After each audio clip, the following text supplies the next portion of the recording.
नमस्कार, आउनुहोस् भ्रमण गरौँ विश्व सम्पदा सूचीमा सूचीकृत भक्तपुर जिल्लामा रहेको भक्तपुर दरबार स्क्वायर बारेमा।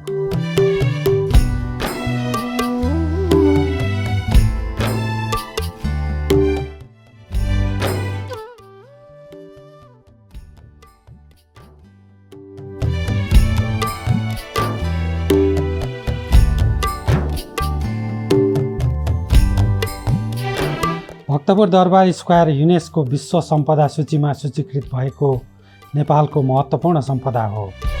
यस सम्पदाभित्र नेपालको मल्लकालीन काष्ठकला, धातुकला, पत्थरकला लगायतको उत्कृष्ट कलाको जीवन्तता हामी सामु छ। यस्तो महत्त्वपूर्ण ऐतिहासिक सम्पदाको एकपटक भ्रमण गर्न नछुटाउँ।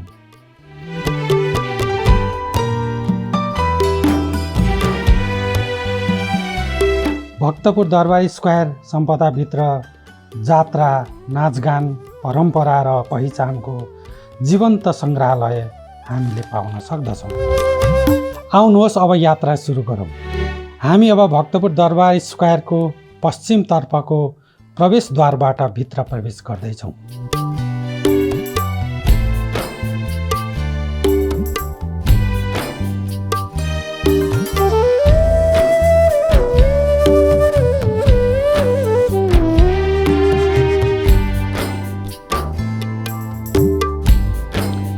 आकर्षक र कलात्मक प्रवेशद्वारबाट भित्र प्रवेश गर्न नेपालीहरूका लागि कुनै शुल्क लाग्दैन, तर विदेशी पर्यटकको लागि 2000 शुल्क लाग्ने गर्दछ।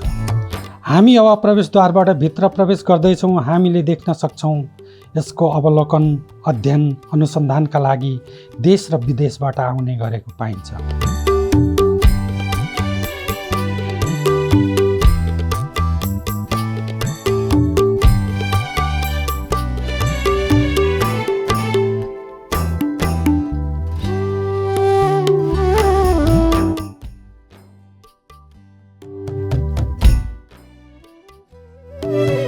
मूल प्रवेशद्वारबाट भित्र प्रवेश गरेपछि बायाँतर्फ राष्ट्रिय चित्रकला सङ्ग्रहालय देखिन्छ। यस सङ्ग्रहालयमा मल्लकालीन कलाको सङ्ग्रहालय व्यवस्थित गरिएको छ। यसमा थाङ्का, पाउमा र सुन्दर मूर्तिहरू सङ्ग्रहित रहेका छन्। नेपालको चित्रकलाको अध्ययन अनुसन्धानको लागि यो उत्कृष्ट गन्तव्य हो। अलि अगाडि बढेपछि नेपालकै सर्वोत्कृष्ट धातुकलाको स्वर्णधार, जसलाई अङ्ग्रेजीमा गोल्डन गेट भन्दछौँ, हामी त्यहाँ पुग्दछौँ।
वर्षैभरि मनाइदेऊ तीजभरिलाई, तीजभरिलाई, तीजभरिलाई।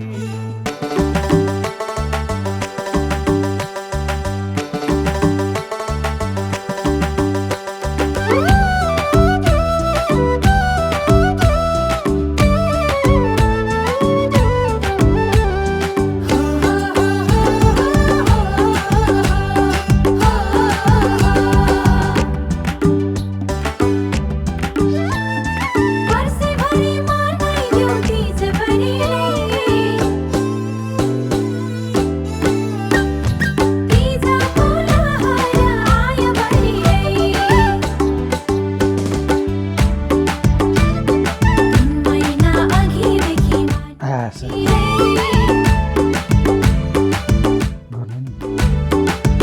गोल्डन गेट सुन जडित ढोका हो। यसको सुरक्षार्थ 24 घण्टा सुरक्षाकर्मी तैनात गरिएको हुन्छ। यो गोल्डन गेटको निर्माण मल्लकालीन राजा रणजित मल्लले बनाएको हो। नेपालकै सर्वोत्कृष्ट धातुकलाको जीवन्तता रहेको यस गोल्डन गेटको अवलोकन गर्दा हामी धेरै गहन विषयवस्तुहरू फेला पार्न सक्दछौँ। अत्यन्तै कलात्मक रहेको यस ढोकामा हामी भगवान् विष्णु, लक्ष्मी र गरुडाको धातुको आकृति देख्न सक्दछौँ। यो नै नेपालको सबैभन्दा उत्कृष्ट धातुकलाको जीवन्त इतिहास हो। यसकै आधारमा अन्य धातुकलाहरूको विकास र विस्तार भएको मानिन्छ। यस गेटलाई शिरबाट निहाल्नुहोस् वा तलबाट निहाल्नुहोस्, यस गेटभित्र कला, संस्कृति, सभ्यता, इतिहास र दर्शन भेट्टाउन सकिन्छ। आउनुहोस् लागौँ यस गेटको गहिरो अध्ययन अवलोकनतर्फ।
लागौँ गोल्डन गेटको पूर्वतर्फ 55 झ्याले दरबार रहेको छ। यही झ्यालको नमुनाको आधारमा विभिन्न झ्याल र ढोकाहरूको निर्माण प्रोत्साहन भएको पाइन्छ नेपालभरि। यसका आँखी झ्यालहरू विशेष महत्त्वपूर्ण छन्। त्यसै गरी ढोकाहरू पनि कलाकृतिले सज्जित रहेका छन्। आँखी झ्यालहरूमा यही आँखी झ्यालको आधारमा आँखी झ्याल, मयूर झ्याल, पकुसु झ्याल, तुहम झ्याल, आहो झ्याल, दङ्गा झ्याल, ब्याह झ्याल, खोपा झ्याल, ग्वाछा झ्याल, सालनह झ्यालहरू निर्माण भएका छन्। साथै 55 झ्याले दरबारको अगाडि मल्लकालीन राजाको प्रतिमूर्ति स्थापना भएको छ। यस दरबारमा रहेका ढोकाको आधारमा विभिन्न ढोकाहरूको निर्माण गरिएर आज सर्वसाधारणमा उपयोग गरेको पाइन्छ, जसमा ग्वाख ढोका, लोहा ढोका, चोखा ढोका, वाक्चु ढोका, छेकु ढोका, पुसुकु ढोका, ज्वालन ढोका, सी ढोका, ल्यान्ख्वा ढोका, कसी ढोकाहरू रहेका छन्।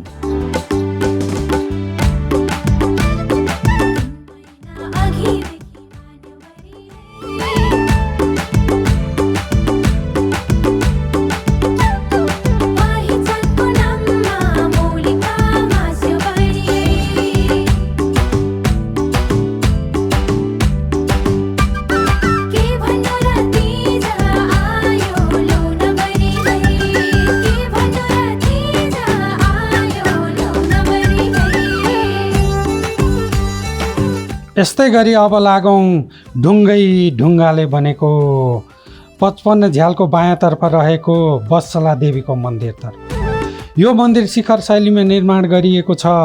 यो मन्दिर पत्थर अर्थात् ढुङ्गाले निर्माण भएको छ। यस मन्दिरको कलाकृति पाटनको कृष्ण मन्दिरमा पनि भेट्न सकिन्छ।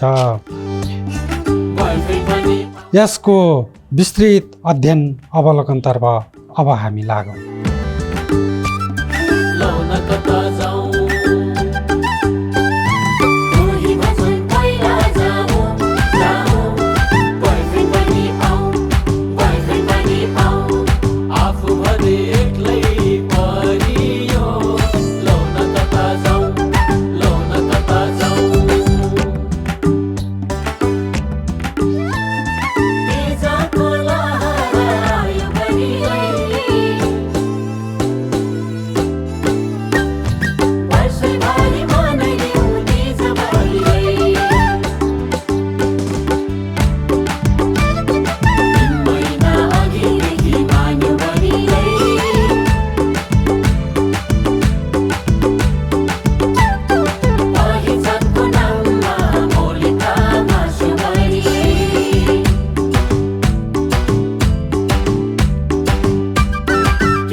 यस मन्दिरको उत्तरतर्फ ढुङ्गामा जडित स्तम्भमा ठुलो घण्टा रहेको छ।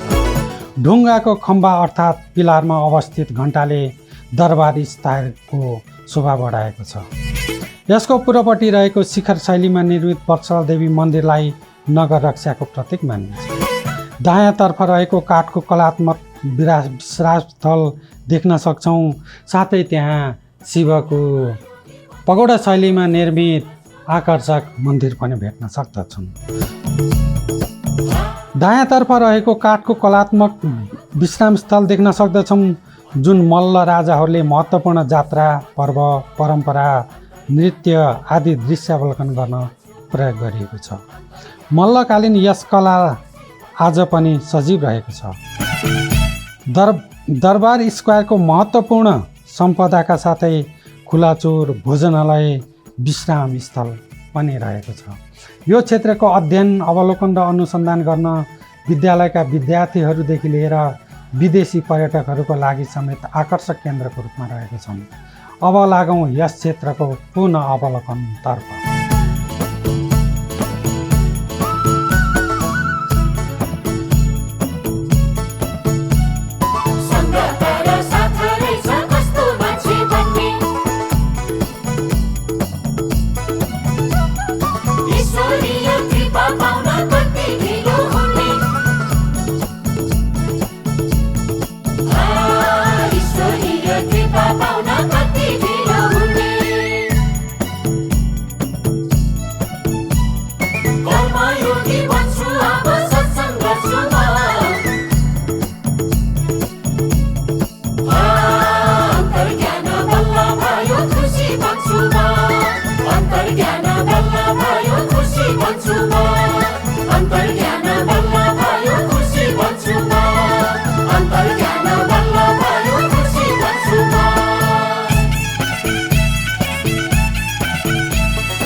कुनै लोभ लालच न त कुनै ईर्ष्या मान्छे भन्न चाहिने रहेछ भगवानको कृपा अन्तर्ज्ञान बल्ल भयो भगवानको कृपा कर्मयोगी बन्छु अब सत्सङ्ग गर्छु म अन्तर्ज्ञान बल्ल भयो खुसी बन्छु म अन्तर्ज्ञान बल्ल भयो खुसी बन्छु म अन्तर्ज्ञान बल्ल भयो खुसी बन्छु म अन्तर्ज्ञान बल्ल भयो खुसी बन्छु म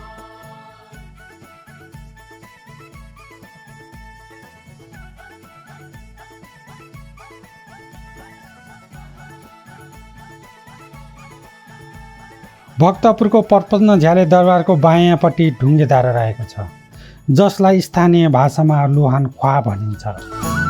मल्लकालको पालामा दरबारभित्र यही धाराबाटको पानीको आपूर्ति हुने गर्दथ्यो, तर आजभोलि यस धारामा पानीको प्रवाह देखिँदैन, मात्र ढुङ्गेधारा देखिन्छ।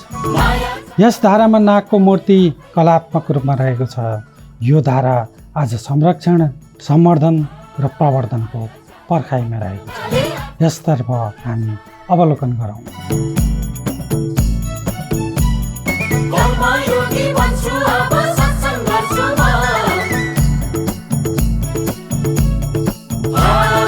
अन्तर्ज्ञान बल्ल भयो खुसी बन्छु म अन्तर्ज्ञान बल्ल भयो खुसी बन्छु म अन्तर्ज्ञान बल्ल भयो खुसी बन्छु म अन्तर्ज्ञान बल्ल भयो खुसी बन्छु म ईश्वरीय कृपा पाउन कति ढिलो हुने ईश्वरीय कृपा पाउन कति ढिलो हुने मान्छे भन्न चाहिने रहेछ भगवानको कृपा मान्छे भन्न चाहिने रहेछ भगवानको कृपा माया जाल बन्धनाले आफै धुँदो रहेछ माया जाल बन्धनाले आफै धुँदो रहेछ अन्तर्ज्ञान बल्ल भयो खुसी बन्छु म अन्तर्ज्ञान बल्ल भयो खुसी बन्छु म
अब लागौँ पूर्वतर्फ पत्थरको कलात्मक मन्दिर रहेको छ। यस मन्दिरभित्र भगवती माताको मूर्ति रहेको छ। यो मूर्ति प्राय सधैँ बन्द रहेको पाउँछौँ। ढुङ्गाले बनेको यस मन्दिरको कला, संस्कृति, सभ्यता, इतिहास र दर्शनका लागि एक अनुपम उदाहरण हो। अब लागौँ यस मन्दिरको अवलोकनतर्फ।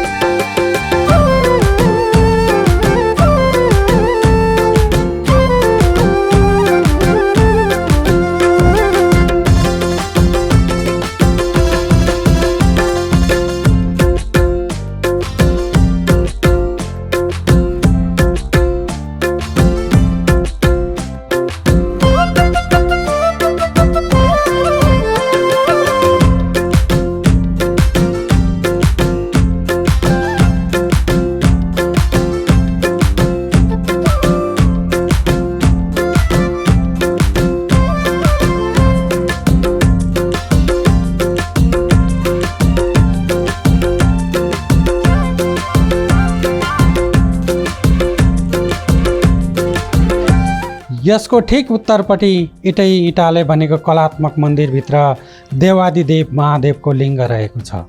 यो मन्दिरभित्र प्रवेश निषेध प्राय छ। यसमा चाबी लगाएको हुन्छ। भक्तपुरको इँटाबाट बनेको यस कलात्मक मन्दिर दृश्यावलोकन गर्न दैनिक हजारौँ मानिसहरूको भिड लाग्ने गरिन्छ।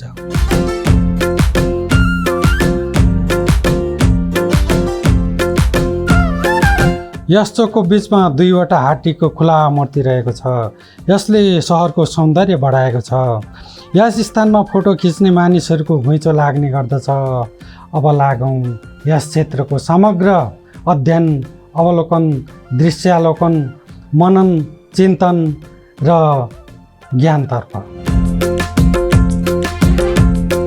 दक्षिणपट्टि काष्ठकलाको आकर्षण दरबार रहेको छ। यसमा निर्मित काष्ठकलाको आधारमा भक्तपुरमा अझै पनि पुरातात्विक झ्याल र ढोकाहरू निर्माण गरी निजी घर, होटल, अपार्टमेन्ट सजाउने गरेको पाइन्छ। अब लागौँ यस काष्ठकलाको अवलोकनतर्फ।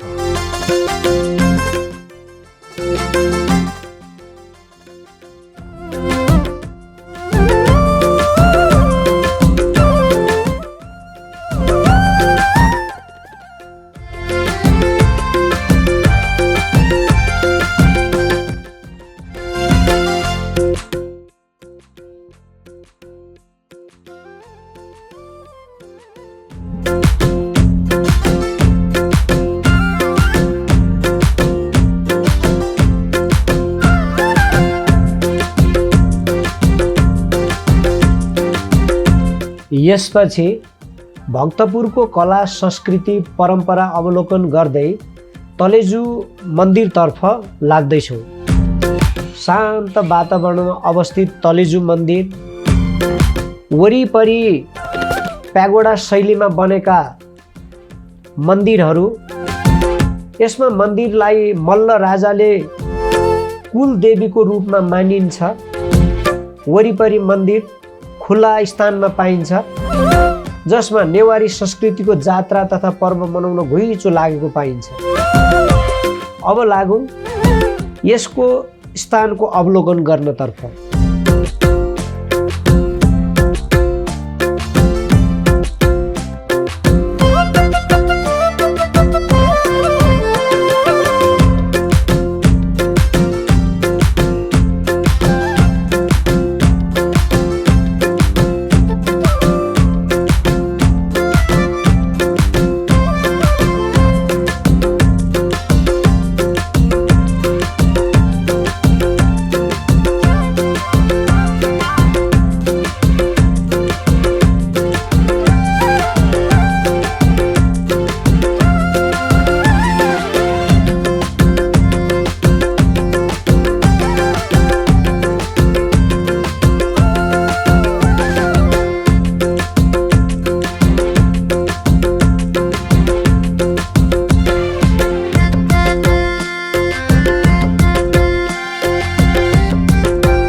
अब लागौँ यस क्षेत्रमा रहेको भैरवनाथ मन्दिरतर्फ। तलेजु भवानी मन्दिरको दक्षिण पूर्वतर्फ यस मन्दिर अवस्थित रहेको छ। पगोडा शैलीमा निर्मित यो मन्दिर 3 तलाको रहेको छ। यस मन्दिरमा भैरव भगवानको मन्दिर तथा मूर्ति रहेको छ।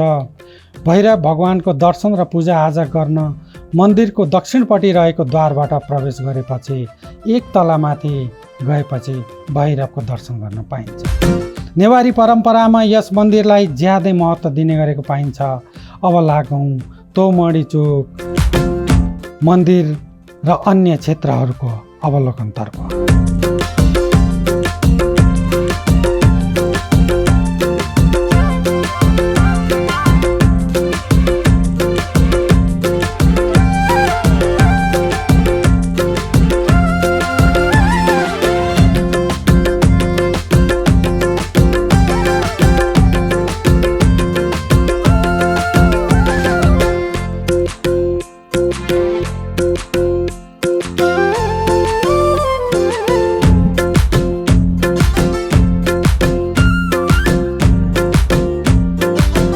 अब लागौँ न्यातपोल मन्दिरतर्फ।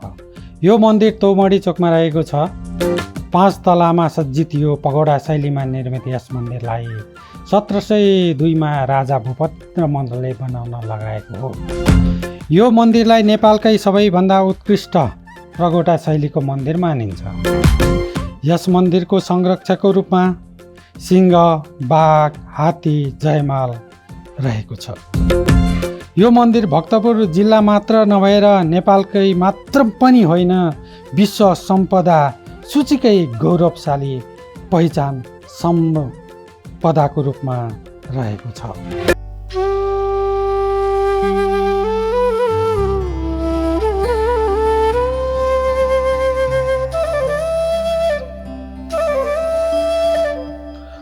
तोमडी चोकबाट पूर्वतर्फ लागेपछि हामी दत्तात्रेय मन्दिरतर्फ पुग्छौँ। यस मन्दिरभित्र भगवान ब्रह्मा, विष्णु र महेश्वरको प्रतिमा एकसाथ लहरै अवस्थित रहेको छ।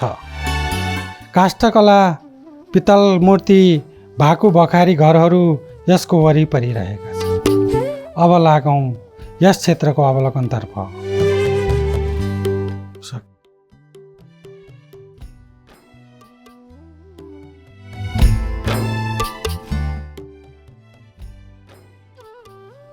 यसमा प्रयोग भएको इन्जिनियरिङ तथा भूकम्प प्रौद्योगिकी निर्माण कार्यका लागि अध्ययन, अवलोकन तथा उपयोग गर्न सकिने उत्कृष्ट नमुना रहेको छ।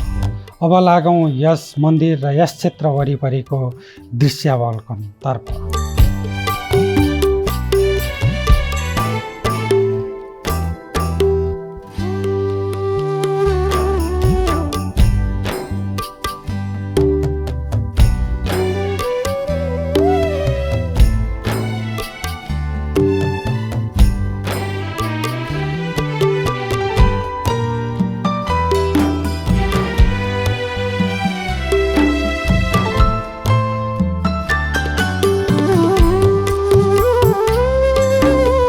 भक्तपुरकै अध्ययन, अवलोकन र अनुसन्धान गर्दा छुटानी नहुने अर्को स्थान हो माटाको कलाकृति निर्माण हुने स्थान, जसलाई पोल्ट्री स्क्वायर भनिन्छ। यस क्षेत्रमा माटोबाट कलात्मक आकृति, मूर्ति र सभ्यताको चिनारी दिने वस्तुहरूको निर्माण गरेको पाइन्छ। यस क्षेत्रमा माटोबाट बन्दै गरेको कला, काँचो मूर्ति पकाएको तथा वरिपरि माटोबाट निर्मित सबै कलाको दृश्यावलोकन गर्न सक्छौँ। यसको विस्तृत अवलोकन गर्न यसतर्फ लागौँ।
यसै गरी भक्तपुरमा अन्य महत्त्वपूर्ण विशेषताहरू भक्तपुरको कला संस्कृति परम्परा व्यापार व्यवसाय जीवनशैली आर्थिक सामाजिक सांस्कृतिक धार्मिक स्थलहरूको हामी अवलोकन गर्दै हामी भक्तपुर दरबार स्क्वायरको परिक्रमा गरिरहेका छौँ, जुन हाम्रो लागि ज्यादै महत्त्वपूर्ण गहनशील अध्ययनशील ज्ञानवर्धक रहेका छन्। यो नेपालको मात्र नभएर भक्तपुर जिल्लाको मात्र नभएर विश्वको सम्पदा सूचीमा सूचीकृत भएको एक महत्त्वपूर्ण स्थान हो। यसको अध्ययन अवलोकन गर्न स्वदेशबाट मात्र होइन, विदेशबाट मात्रै धेरै मेहनत गरेर यस क्षेत्रमा अवलोकन गर्न आएको पाइन्छ।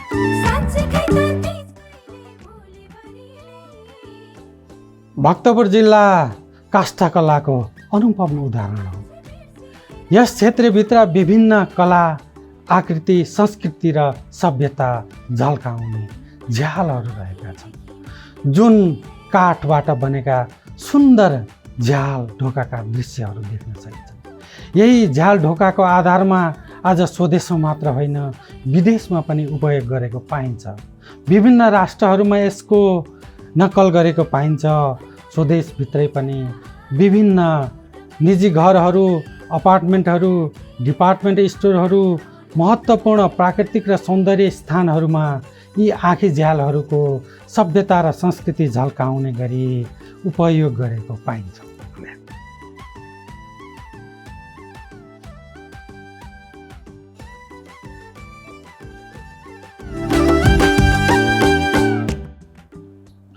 यस बाहेक पनि भक्तपुरको अन्य महत्त्वपूर्ण गन्तव्य स्थानहरू पनि रहेका छन्। भक्तपुर दरबार स्क्वायरको पश्चिमपट्टि बस पार्क नजिकै एउटा पोखरी रहेको छ, जसलाई नपुखु भनिन्छ। यसको वरिपरि सरकारी कार्यालयहरू व्यापारिक केन्द्र औषधिक विक्रेताहरू र भक्तपुर अस्पताल समेत रहेको छ।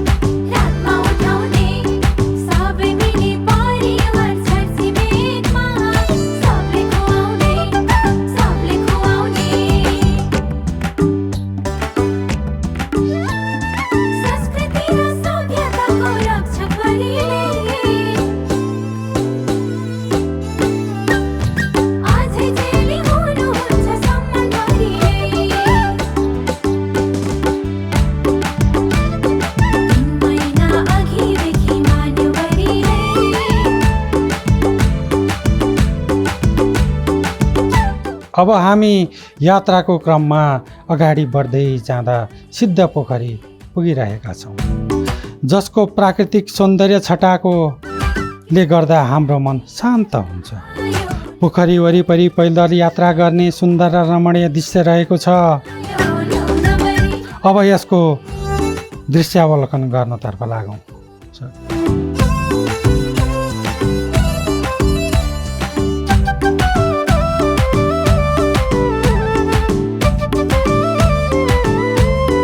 अब हामी यात्राको क्रममा सिद्ध पोखरीतर्फ लागौँ। यसतर्फ हेरौँ। जब हामी यस स्थानमा पुग्छौँ हाम्रो मनै शान्त हुन्छ।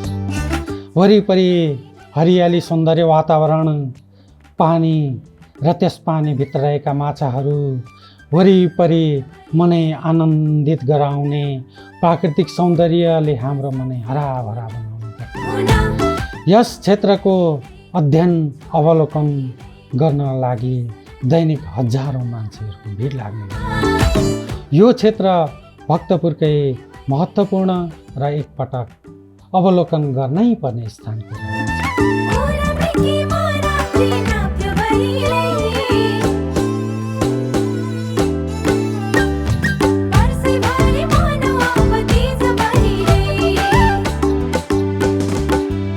सिद्ध पोखरीकै वरिपरि हेर्नुहोस् त प्राकृतिक सौन्दर्यको छटा।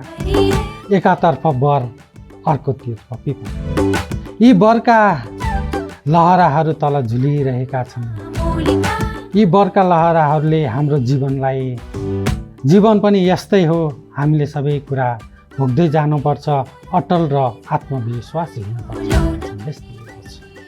यो प्राकृतिक सौन्दर्यले हाम्रो मनै हराभरा मात्र होइन, हामीलाई ज्ञान, बुद्धि, विवेक, धैर्य, क्षमा, सहनशीलता सिकाउँदछ, साथै आफ्नो आत्मबोध, आत्मसन्तुष्टि र आत्मज्ञानको दिशा निर्देश पनि गर्छ। दत्तात्रेय मन्दिरको पूर्वपट्टि हामी जाँदै गरेपछि हामीले कमल पोखरी भेट्न पाउँछौँ। यसै पोखरीको आधारमा कमल विनायक रहेको। यस पोखरीको वरिपरि मान्छे झुकिरहेको, माछाहरू खेलिरहेको, माछालाई चारो खुवाइरहेको, वरिपरि ऐतिहासिक पर्यटकीय दृश्य अवलोकन गरिरहेका मानिसहरू, प्राकृतिक सौन्दर्य छटामा हराइरहेको, माछाहरू पानीभित्र नुहाइरहेको हेर्छौँ। माछाले पानी खाएको हो कि हावा खाएको, कहिलेकाहीँ त लाग्छ छुट्याउनु कति कठिन।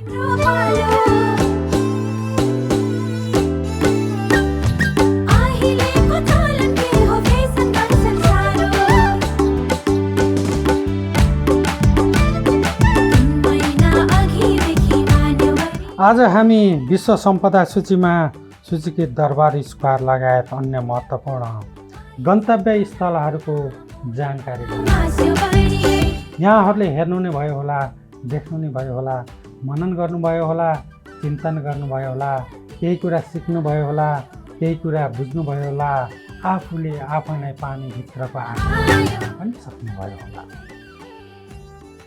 यी गन्तव्य स्थलको जानकारी गरायौँ, आशा छ यहाँहरूले पनि हामी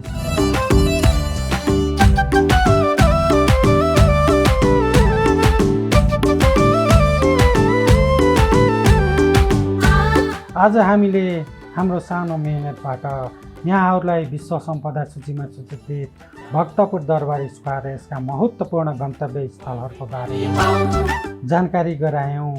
अर्को भिडियोमा यस्तै अर्को महत्त्वपूर्ण जानकारी लिएर उपस्थित हुने नै छौँ। आजलाई बिदा, यहाँको समय सुखद रहोस्।